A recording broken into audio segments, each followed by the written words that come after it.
Hey guys, and welcome back to Hummingbird Acres. We are so excited that you are here today.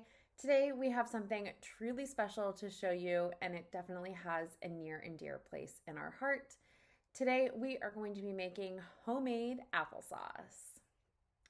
So I want you guys to picture this, a bowl or a basket, or maybe a whole tub of the ripest, juiciest apples straight from your orchard or maybe the farmer's market. And these apples are just waiting to be transformed into something incredible. Today, we're going to show you how to make the most delicious homemade applesauce right in your own kitchen.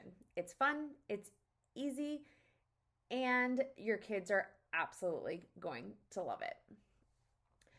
The beauty of homemade applesauce lies in exactly how simple it is.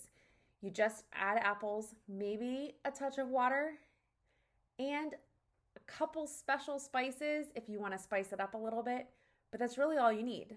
If you don't want to spice it up, all you need is apples. Unlike store-bought versions of applesauce that are loaded with additives or like just nastiness, this applesauce is homemade, it's bursting with flavor, and it is all natural. And you can guarantee that because you are making it in your own home. You won't believe how good it tastes, I absolutely promise. The balance of sweet and tart is just perfect, especially if you use our secret combination of apples. And it just is all around goodness, especially when you need a quick snack for your kids, like me. Now, let's go through the process of how you can make your own applesauce right at home. So, the first thing that we do is we get a variety of apples. We don't just stick with one type. We use a variety. I think in today's batch, we had Gala, apple, Honeycrisp, maybe some pink ladies. When we've done this in the past, we have gone to our local orchard and just gotten whatever apples they had that were ripe at the time. We really love to do a mix of apples. It just gives the applesauce a better flavor. So we are going to start by peeling and slicing all of the apples. And to do this, we use our KitchenAid mixer and the slicer core peeler attachment. I've linked that below for you if you want to check it out. But so we will core and slice and peel all of these apples, and then I chop them into quarters once it's done, and then they go in a big stock pot on the stove. I turn the stock pot on kind of like medium to low heat as I am adding all of the apples in. I believe this time we did about maybe like 8 pounds of apples. If you do want this full recipe, we do have it on our blog. I'll leave a link for that below for you as well. So once I have them all peeled and cored and sliced, and then they are all in our big stock pot on the stove, I turn it up just a little bit so it simmers a little bit more, and I just let it sit. I want all of those apples to get all mushy and just really, really soft. This could take anywhere from like an hour to a few hours. It's really going to depend on how hot your stove is and how much you like stir it. We try to stir it often because we don't want the sugars to like burn.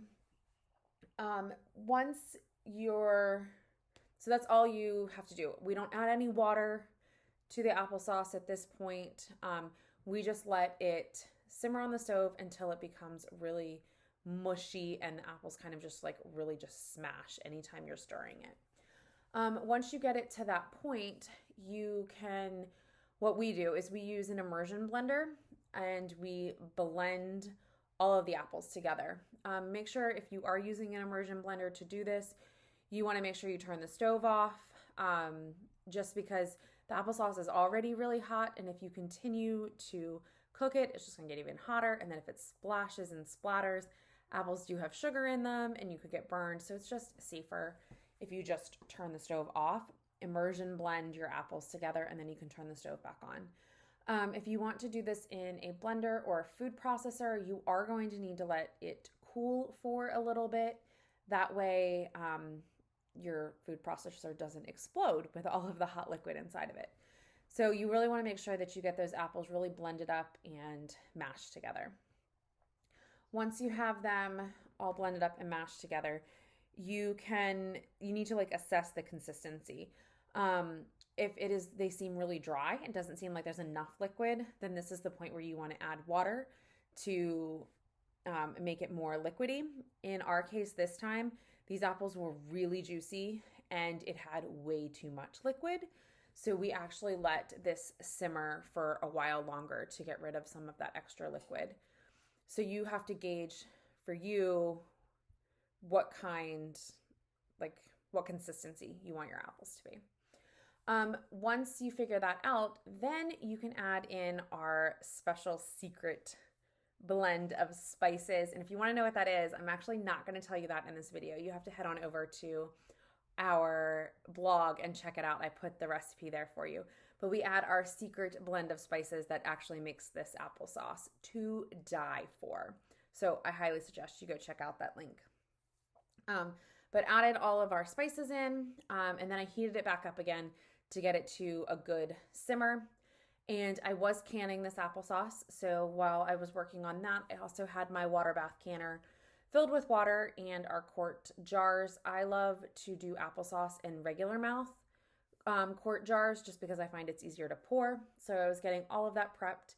And then once the jars were hot, the canner was ready, filled the jars with our applesauce to be about like 1/4 of an inch from the top, wiped the rims, added the lids, added the bands, and then processed it for about 20 minutes. Now, I did have a faux pas during this canning session.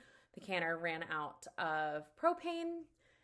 We do use a Camp Chef 3-burner stove when we are canning, and it's linked below for you, but it just ran out of propane. So what I ended up having to do was bring the canner inside and put it on our electric stove and finish canning that way. Very happy to say that all of our jars sealed, but the kids wanted applesauce the next day. So we ended up opening one of those jars and having applesauce with dinner. And I mean, it was amazing. The applesauce was so good. We only let the kids have 1 serving each. That way we could have 2 servings ourselves. We were being a little bit greedy there. But that is how simple it is to make applesauce at home. It really is simple. There's not much to it. And by making it at home, you know the ingredients that you're putting into your applesauce. You know that it is natural. You know that it's organic if you buy organic apples. And you're processing it. So you know the quality of it. And because you're processing it, it will last on your shelf for up to a year. So it's not like it has to take up valuable space in your fridge. You can preserve it for another day. We try really, really hard to make our applesauce last an entire year.